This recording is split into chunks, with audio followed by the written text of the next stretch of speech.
যে আমরা আগামী 5 বছর যদি ওইরকম উইকেটে খেলতে পারি, বাংলাদেশ ইনশাল্লাহ নেক্সট 5 ইয়ার্স পরে আপনারা দেখবেন T20 ওয়ার্ল্ড কাপের ফাইনাল খেলবে। উইকেটটা ভালো উইকেটে খেলার অভ্যাসটা আমাদের ভিতরে চলে আসবে, তখন আমাদের অ্যাপ্রোচটা ইমপ্রুভ করবে। এখান থেকে শেখার আছে আমাদের যারা ইয়াং খেলতেছে যে কীভাবে ইনিংসটা বিল্ড করা যায়।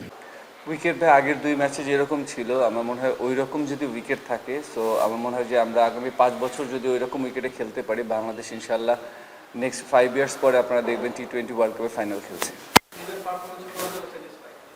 পারফরমেন্স T20 হচ্ছে কি আমি যে রোলটায় আছি আর কি, আমি 1 ডাউনে খেলছি, তো আমার এখানে রোল ডিফারেন্ট থাকে। আমি চাই টিমের রান এক্সেলারেট করতে হয় আমাকে, সো আমার যে ধরনের রেসপন্সিবিলিটি আছে আমি চেষ্টা করি ফুলফিল করতে। সো প্রতিদিনই একই ধরনের চেষ্টা থাকে। সো এভরিডে প্রত্যেকটা মানুষ সাকসেসফুল হবে না, সবার ক্ষেত্রেই তাই। সো একদিন সাকসেসফুল হবে, একদিন হবো না, বাট আমি যেটা চেষ্টা করছি সেটা আমার ব্যাটিংয়ের যে অ্যাপ্রোচটা আছে সেই অ্যাপ্রোচটা যাতে সবসময় ঠিক থাকে।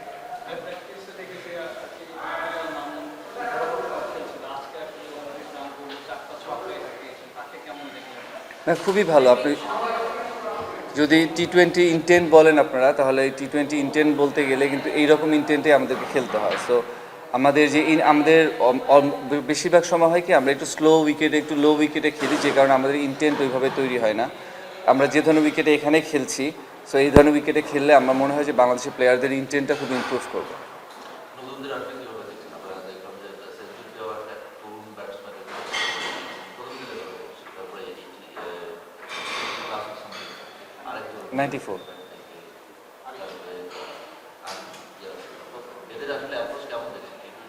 না, খুবই ভালো। আপনি যদি T20 অ্যাপ্রোচের কথা বলেন, আমি বলবো যে জিসান 100 করেছে, খুবই ভালো অ্যাপ্রোচ ছিল। ব্যাটিংয়ের যেরকম অ্যাপ্রোচ থাকা দরকার T20-তে, আরিফুলের অ্যাপ্রোচ খুবই ভালো। ওভারঅল আমি বলবো অ্যাপ্রোচ আপনার কিন্তু তৈরি হবে আপনি যখন ভালো উইকেটে খেলবেন, ভালো উইকেটে কনসিস্টেন্ট বেসে যখন খেলবেন, তখন আপনি জানবেন যে আমাকে ওভারহিট করতে হবে না, আমি বল টাইমিং করলে বল বের হয়ে যাবে। সো ওইভাবে যখন আমরা উইকেটটা ভালো উইকেটে খেলার অভ্যাসটা আমাদের ভিতরে চলে আসবে, তখন আমাদের অ্যাপ্রোচটা ইমপ্রুভ করবে। আর নেক্সট জেনারেশন যারা আসতেছে তারা অবশ্যই বেটার প্লেয়ার হতে হবে। তারা যদি বেটার প্লেয়ার না হয়, তাহলে তো বাংলাদেশের ক্রিকেট ইমপ্রুভ করবে না এবং সামনের দিকে যাবে না।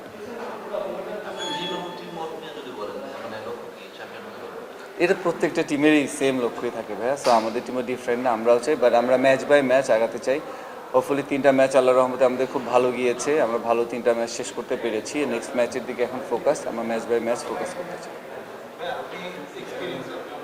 অনেক তরুণের কথা বলেন, আন্ডার-19 ওয়ার্ল্ড আপনাদের ক্যাপ্টেন আকবর আলী, তো উনি যখন শুরু করেন তাকে অনেক বড় আসলে প্রস্পেক্ট একটা ভাবা হচ্ছিল, বাট এনি হাউ তার নামটা আসলে ব্যাটে সেভাবে আসেনি বা কন্টিনিউয়াসলি আসেনি। আপনি দলের ক্যাপ্টেন, মানে আকবরকে নিয়ে আপনার ফিউচারে কেমন করতে পারবে আপনার চিন্তাধারা? না, আকবর আপনি যদি বলে যে আমরা ওয়ার্ল্ড কাপ যেটা চ্যাম্পিয়ন হয়েছি সেই টিমের ক্যাপ্টেন ছিল আকবর আলী, সো আমি বলবো যে বাংলাদেশের ওদের ব্যাচের অলমোস্ট অনেকেই খেলে ফেলেছে। আকবর আলী হয়তোবা টিমের সাথে ছিল, এখনও ডেবু হয়নি আমার জানা মতে। সো আমার আকবরের কিছু এরিয়াস আছে যেগুলো ইমপ্রুভ করতে হবে, কারণ ইন্টারন্যাশনাল লেভেলে আপনি হয়তোবা ডেবু হয়ে যেতে পারে, কিন্তু ওই জায়গাটা আমরা যেটা চাই সেটা হলো একটা প্লেয়ার গেলে যাতে লং টাইম খেলতে পারে। তো আমার মনে হয় আকবর আলী যে টাইমটা ডোমেস্টিকে পাচ্ছে এটা ওর জন্য বেটার হচ্ছে। ও নিজেকে আরও অনেক ইমপ্রুভ একজন প্লেয়ার হিসেবে যদি ইন্টারন্যাশনাল লেভেলে নিয়ে যায়, তাহলে ওর ক্যারিয়ারের জন্য ভালো হবে, এবং ও যদি ওই জায়গায় কনসিস্টেন্ট বেজে ভালো খেলতে পারে, তাহলে বাংলাদেশের জন্য ভালো প্লাস পয়েন্ট হবে। খুবই ভালো উদ্যোগ। আমি বলবো যে বাংলাদেশ ক্রিকেট বোর্ড এইবার যে ধরনের উদ্যোগ নিয়েছে, আমার মনে হয় এটা আরও অনেক আগে নেওয়া উচিত ছিল, কারণ আমরা কিন্তু T20-তে ওয়ার্ল্ড কাপ খেলি এখন। সো আপনি যখন ওয়ার্ল্ড কাপের মতো একটা স্টেজে যাবেন, স্টেজে গিয়ে কিন্তু আপনি শুধু বিপিএলে আপনি যদি দেখেন যে দেশি প্লেয়ার আমাদের খেলে 7টা প্লেয়ার, ওভারঅল সব প্লেয়ার যদি টিম চিন্তা করেন 49টা প্লেয়ার আমাদের খেলছে, ঘুরে ফিরে 60টার মতো প্লেয়ার খেলে। সো তাও কিন্তু আপনি দেখবেন যে মেইন রোলগুলো ফরেনারগুলোই প্লে করে। দেশি প্লেয়ার হয়তো বা কিছু প্লেয়ার থাকে যারা মানে 8-10 জন বা 12 জন প্লেয়ার যারা মেইন রোলটা প্লে করে।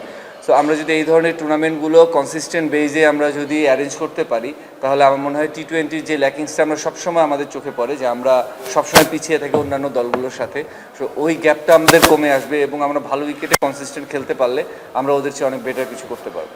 ভালো জিতলে তো অবশ্যই ভালো লাগে। তো লাস্ট 2টা ম্যাচে আমাদের খুব ক্লোজ ছিল, তো আজকে আমরা ক্লোজ ম্যাচ জিততে পারছি, এটা আমাদের জন্য ভালো আলহামদুলিল্লাহ। হ্যাঁ ভালো, ফার্স্ট ম্যাচেও কিন্তু ভালো রান হয়েছে, বাট আমরা জিততে পারিনি আনফর্চুনেটলি। তো আজকে যখন রান হইলো খেলাটা প্রায় শেষ করতে পারছি, তো ভালো লাগছে।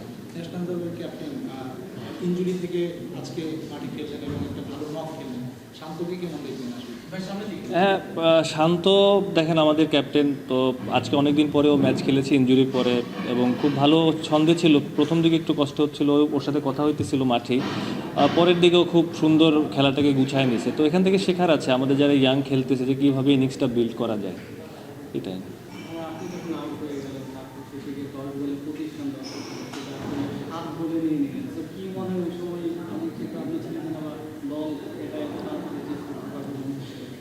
আমি যখন আসছি তখন 9 রান লাগতো লাস্ট ওভারে এরকম। যাই হোক, মানে শেষ পর্যন্ত মানে সেকেন্ড লাস্ট ওভারটা আমাদের খুব ক্রুশিয়াল ছিল। ওই সময়টাতে বেশ কিছু বাউন্ডারি বের করাতে খেলাটা অনেক হাতে চলে আসছে এবং লাস্টে ফিনিশটা আমাদের খুব ভালো হয়েছে। উইকেট ওই আউটটাওয়ারের মাঠটা কিন্তু খুব সুন্দর, মানে রান হচ্ছে উইকেটে, তো ওখানে ব্যাটিং করে সবাই খুব আসলে স্বাচ্ছন্দ্য বোধ করতেছে। Thank you.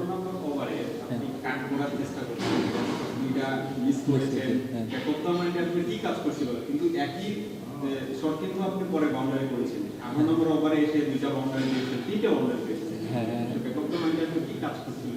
আসলে ফিল্ডার দেখে আসলে ওই প্ল্যানটা আমরা করার চেষ্টা করি। তো ওখানে চিন্তা করতেছিলাম থার্ড ম্যান আর হচ্ছে পয়েন্ট সামনে, তো গ্যাপ থেকে বের হইলে বাউন্ডারি হবে, বাট আনফর্চুনেটলি এটা পারি নাই। পরে চিন্তা করলাম যেটা আমার স্ট্রেংথ, সোজা বা কাভারের উপর দিয়ে চেষ্টা করি। তো আমি নিজের স্ট্রেংথে বিলিভ রেখে ওই শটটা বাদ দিয়ে পরে চিন্তা করছি যে কাভার উপর দিয়ে খেললে হয়তো একটা সুযোগ থাকবে। তো আলহামদুলিল্লাহ এটা হয়েছে পরে।